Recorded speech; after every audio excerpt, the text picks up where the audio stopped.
आपका स्वागत है आपके यूट्यूब में चैनल में। IGNOU exam BSc 141 part 2 ICT मध्यस्थल संप्रेषण।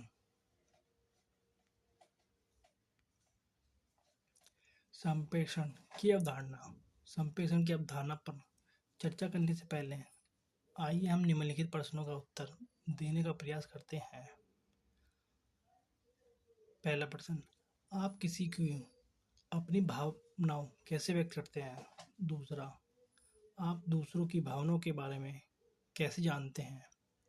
इन सरल सवालों के जवाब देते समय आप महसूस करेंगे कि लोग आपकी भावनाओं और विचारों को अलग-अलग तरीके से साझा करते हैं। उदाहरण के लिए, हंसते हुए, रोते हुए आदि। हम देखते हैं कि लोग चिन्ह और संकेत के माध्यम से अपनी भावनाओं और विचारों को व्यक्त करते हैं। शायद बात, गीत, नृत्य, चित्र, लिखित अक्षरोच्चाट, संदेश आदि के रूप में एक स्रोत से दूसरे स्रोत तक जानकारी साझा करने की इस प्रक्रिया को संप्रेषण कहा जाता है। सूचना आरंभ करने या भेजने वाले व्यक्ति को प्रेषण कहा जाता है और जो सूचना प्राप्त करता है उसे आदाता कहा जाता है। हम यह भी कह सकते हैं कि संप्रेषण प्रेषक से आदातक तक जानकारी की साझाकरण है। उदाहरण के लिए कहें कि यदि कोई व्यक्ति मेल के माध्यम से अपने दोस्तों को संदेश भेजता है तो जानकारी भेजता है वह प्रेषण, और उसका दोस्त जो ईमेल संदेश प्राप्त करता है वो आदात है। संप्रेषण मानव जीवन और उनकी गतिविधियों की बुनियाद है। मनुष्य को समाज में दूसरों के साथ जुड़ने की उनकी क्षमता के कारण सामाजिक जानवर कहा जाता है। यह जुड़वा संप्रेषण का परिमाण है। यह हमें समाज में रहने देते हैं और यह हर पहलू में अपने जीवन को प्रभावित करते हैं। सोचिए, यदि हम संप्रेषण करना बंद कर दें तो क्या समाज ठीक से काम करेगा? क्या हम जीवित रह पाएंगे? इन सवालों के जवाब खोजते समय आपको एहसास होगा कि संप्रेषण से ही मानव जीवन का अस्तित्व है। कोई भी एक दूसरे के साथ बातचीत किए बिना मौजूद नहीं रह सकता। यह हम एक दूसरे को समझने में मदद करता है। यह हमारे सामाजिक संबंधों को मजबूत करता है। हमारे सामाजिक संबंध हमारे संप्रेषण पर निर्भर करता है। अच्छे संप्रेषण एक अच्छे समाज का एक मौलिक तत्व है।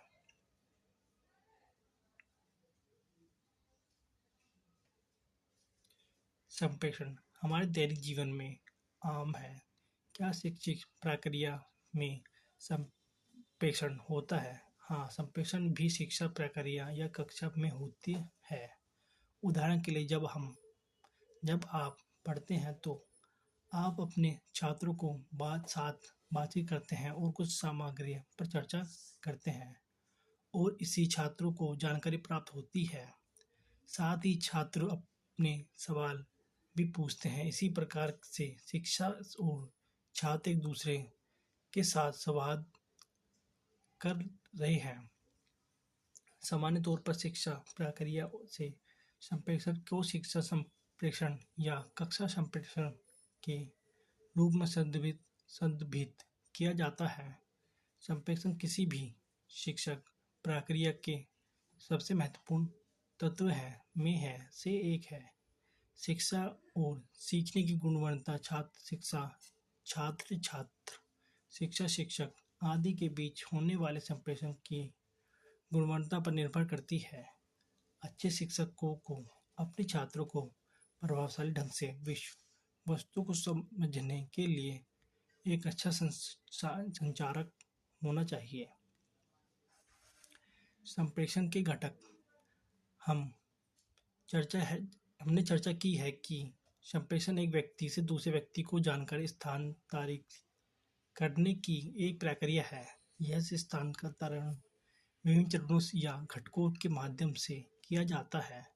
ये घटक संप्रेषण के चक्र को बनाए या तोड़ सकते हैं। संप्रेषण की प्रभावशाली संप्रेषण के प्रत्येक घटक की विशेषता और प्रभावशाली पर निर्भर करता है। संप्रेषण प्रक्रिया में शामिल घटक संप्रेषण की गुणवत्ता को निर्धारित करते हैं। संप्रेषण के 6 आवश्यक घटक या तत्व को 2 चित्र में दिखाया गया है। पहला चित्र ये, दूसरा ये। प्रेषक प्रेषक संप्रेषण की प्रक्रिया शुरू करता है। आपके पास एक सवाल हो सकता है, प्रेषक कौन है? प्रेषक वह है जो विभिन्न रूपों से संदेशों के माध्यम से संप्रेषण प्रक्रिया शुरू करता है। वे अपने विचारों, भावना, सोच या अवधारणाओं को दूसरे तक पहुंचाने की इच्छा रखते हैं। एक शिक्षक का कक्षा में पढ़ाना, एक रिपोर्ट का एक घटक को रिपोर्ट करना, एक लेखक अपने लेखन के माध्यम से एक विक्रेता के अपने उत्पादों को विज्ञापन करना आदि पोषक के उदाहरण हैं। बाकी उदाहरण पढ़ लेना।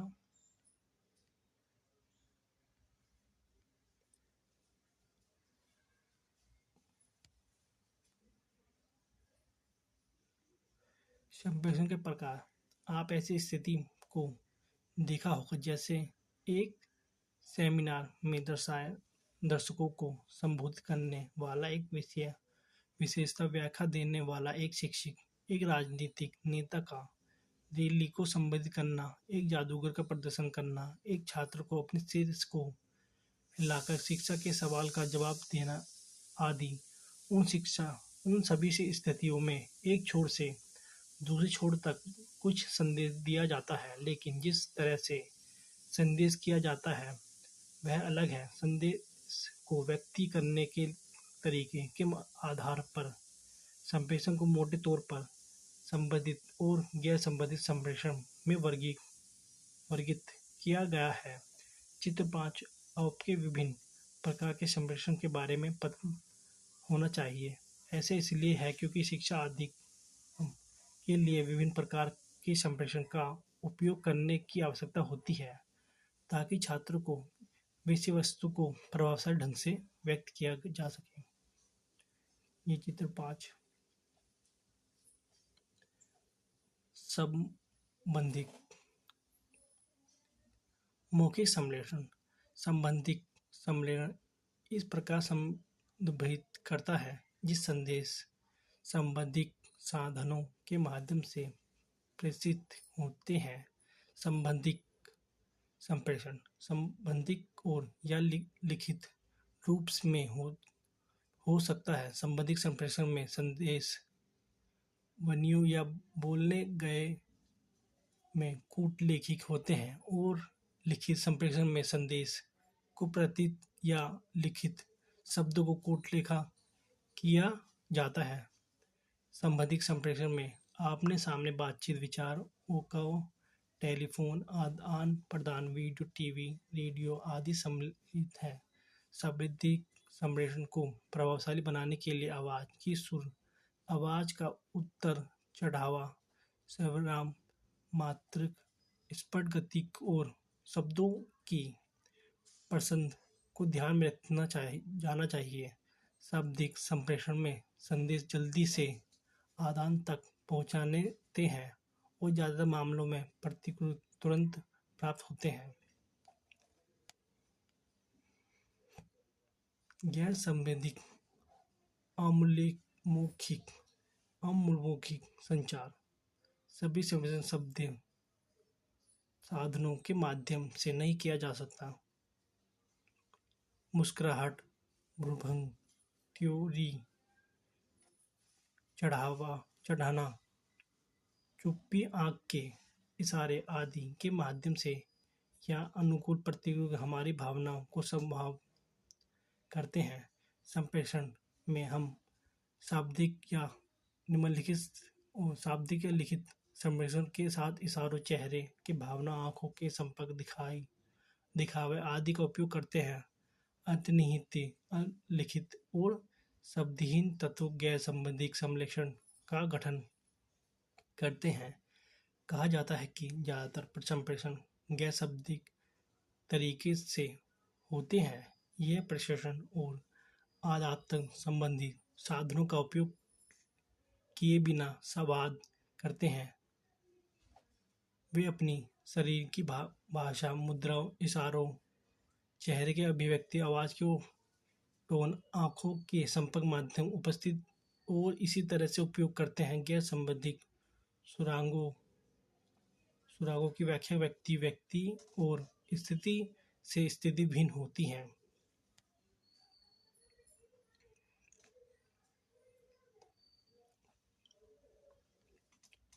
अंत व्यक्तिगत संचार। अन्य व्यक्तिगत संप्रेषण के विभिन्न अंतर। व्यक्तिगत संप्रेषण दो लोगों के बीच होता है। इसमें व्यक्ति से व्यक्ति संपर्क शामिल है। रोजमर्रा की गतिविधियों में हम सभी औपचारिक या अनौपचारिक माहौल में इसी तरह से के संप्रेषण में शामिल होते हैं। कक्षा शिक्षण एक आदर्श उदाहरण है। इसे संप्रेषण का उपयोग कहाँ शिक्षण में किया जाता है। शिक्षण द्वारा सीखे गए रिश्ते को मौजूद करते हैं। क्योंकि इसमें दो व्यक्ति शामिल हैं, इसलिए संप्रेषण प्रभावशाली बनाने के लिए तत्काल प्रतिक्रिया प्राप्त की जाती है। इसमें भावनाओं अपील है, काम को प्रेरित करने, प्रोत्साहित करने और समावेश करने के लिए संप्रेषण बहुत प्रभाव और कुशल है।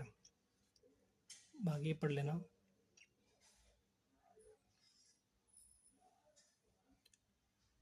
संप्रेषण की बाधाएं जैसी कि ऊपर चर्चा की गई है। संप्रेषण के दौरान प्रशासन संदेश का कूट लेखन करते हैं, माध्यम के चयन करते हैं, संदेश भेजते हैं, आदत संदेश प्राप्त करते हैं, उसका कटुवाचन करते हैं। यह प्रक्रिया सभी संप्रेषण में होते हैं। हालांकि ऐसे उदाहरण हैं जहां आदत प्रेषण को के संदेश को नहीं समझ सकते हैं। इस तरह से संप्रेषण को अप्रभावित या खराब संप्रेषण कहा जाता है। इसके विपरीत जब आदत प्रेषक के संदेश को पूरी तरह से समझते हैं तो इस प्रभाव संप्रेषण कहा जाता है। प्रभावी संप्रेषण दो या दो से अधिक व्यक्तियों के बीच संप्रेषण है, जिसकी इच्छते संदेश सफलतापूर्वक विपरीत प्राप्त और समझा जाता है। प्रभावित संप्रेषण एक संदेश को इस तरह से भेजने की प्रक्रिया है कि प्राप्त संदेश इच्छा संदेश के जितने संभव को उतना अर्थ से करीब है। संप्रेषण हमेशा प्रभावित नहीं हो सकता है। कई कारकों संप्रेषण में बाधा डालते हैं। संप्रेषण को बाधित करने की प्रक्रिया करने वाले कारकों को शोर या बाधक कहा जाता है।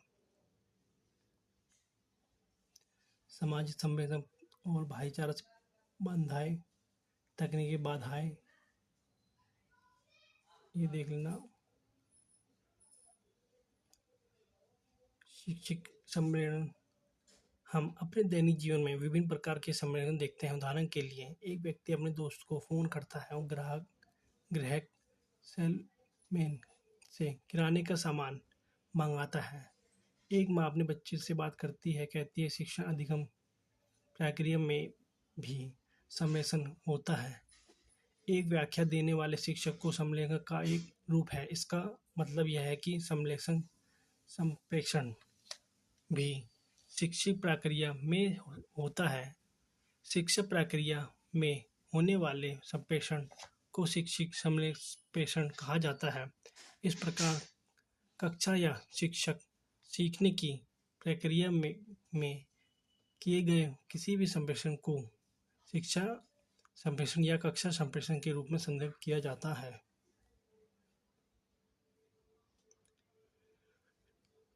एक बार देख लेना संप्रेषण।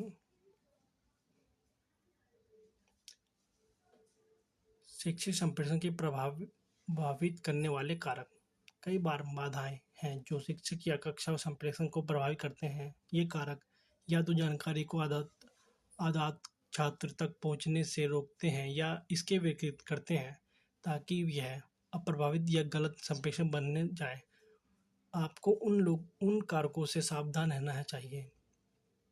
कक्षा संप्रेषण के दौरान इन कारकों का ध्यान रखना जाना चाहिए।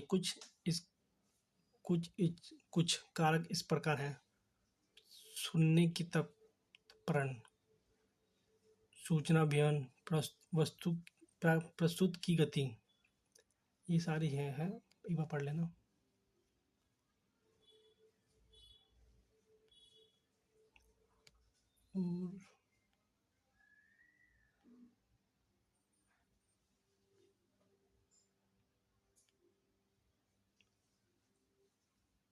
और ये क्वेश्चन आंसर थोड़ा बहुत